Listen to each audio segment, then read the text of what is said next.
Qu'est-ce que j'aurais aimé que quelqu'un fasse cette vidéo lorsque moi, j'étais au lycée.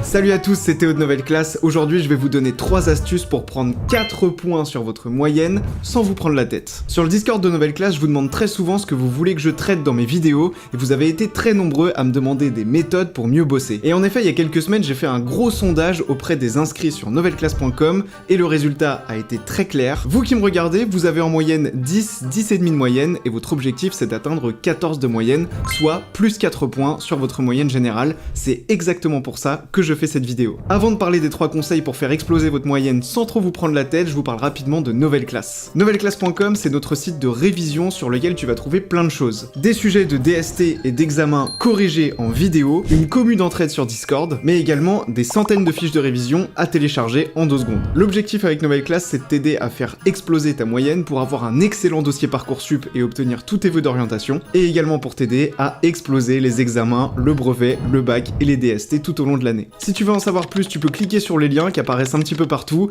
tu vas pouvoir tester notre site gratuitement pendant plusieurs jours.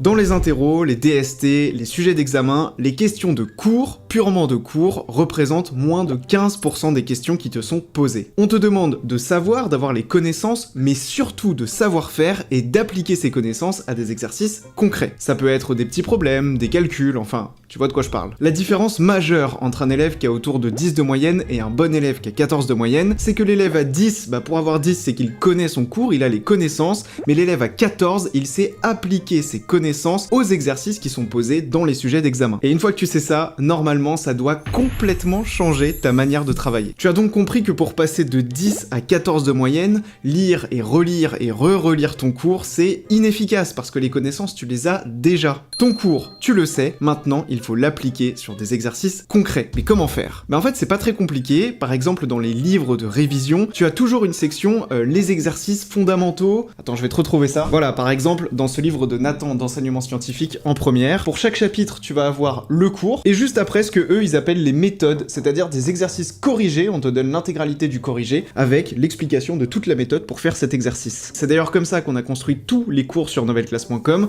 on fait en vidéo des exercices corrigés, les exercices fondamentaux, des sujets de contrôle, etc., pour vraiment te permettre d'appliquer cette méthode de travail et de faire exploser rapidement ta moyenne. Encore une fois, tu peux tester notre site gratuitement en cliquant sur les liens dans la description. Donc aujourd'hui, très concrètement, si t'es dans une situation entre 10 et 12 de moyenne, que tu connais ton cours mais que t'arrives pas à faire exploser ta moyenne, change ta manière de travailler. Au lieu de faire 80% de révision du cours et 20% d'exercices corrigés, fais 20% de cours et 80% d'entraînement sur des exercices corrigés. Tu vas voir, ça va tout changer.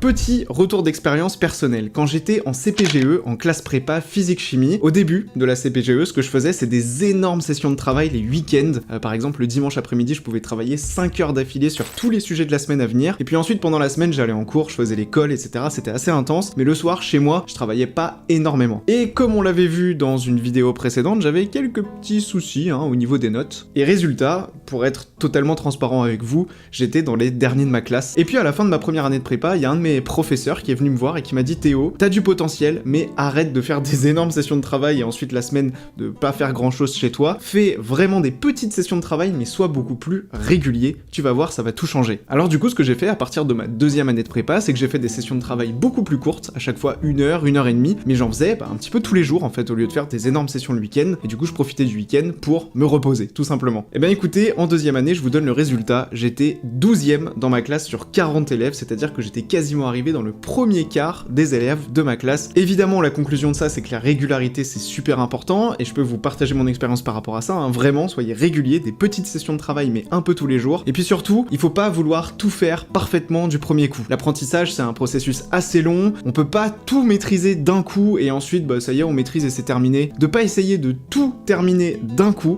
mais de le faire jour après jour, et c'est ça vraiment qui permet de progresser de manière exponentielle. Bon là pareil, un conseil qui va littéralement te changer la vie. Je te propose de regarder ensemble 3 sujets qui sont tombés au bac en mathématiques sur le chapitre fonction exponentielle. Voilà le premier sujet, le deuxième sujet et le troisième sujet. Est-ce que tu as remarqué quelque chose? À chaque fois, les fonctions sur lesquelles on te demande de travailler, elles se ressemblent énormément. Maintenant, je vais te montrer 3 sujets de DST qui sont tombés dans des lycées en enseignement scientifique sur le chapitre éléments chimiques. Voilà le premier sujet, le deuxième et le troisième.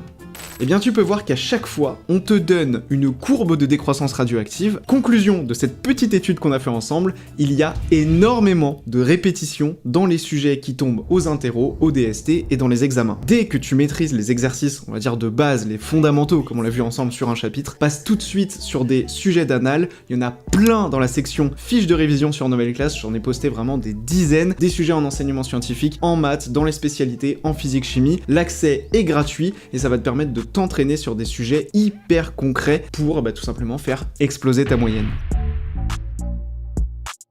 Si cette vidéo t'a plu et t'a aidé, surtout like-la et abonne-toi à ma chaîne YouTube, c'est super important pour me motiver et m'encourager à continuer de faire des vidéos comme ça. Et encore une fois dans la description, je t'ai mis un lien direct vers mon site que tu peux tester gratuitement, crée-toi ton compte, choisis les matières dans lesquelles tu as besoin d'aide et ça va te débloquer automatiquement des contenus gratuits. Merci à vous et à très vite sur Nouvelle Classe, c'était Théo, ciao!